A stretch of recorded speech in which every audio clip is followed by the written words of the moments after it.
চন্দ্রিমা উদ্যান রাজধানী ঢাকা শহরের প্রাণকেন্দ্র সংসদ ভবনের পাশে অবস্থিত।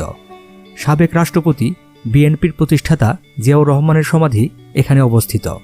সমাধিকে কেন্দ্র করে এখানে মাজার কমপ্লেক্স প্রতিষ্ঠা করা হয়েছে।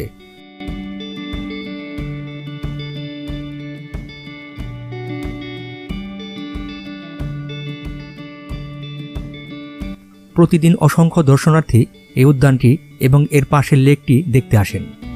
ঢাকা শহরের উদ্যানগুলোর মধ্যে চন্দ্রিমা উদ্যান একটি অন্যতম গুরুত্বপূর্ণ উদ্যান। প্রথম দিকে এই উদ্যানের নামকরণ করা হয়েছিল চন্দ্রিমা উদ্যান। তবে এই নামকরণের প্রেক্ষাপট নিয়ে কিছু মতামত রয়েছে। কারো কারো মতে এখানে চন্দ্রিমা নামের একজনের বাড়ি ছিল।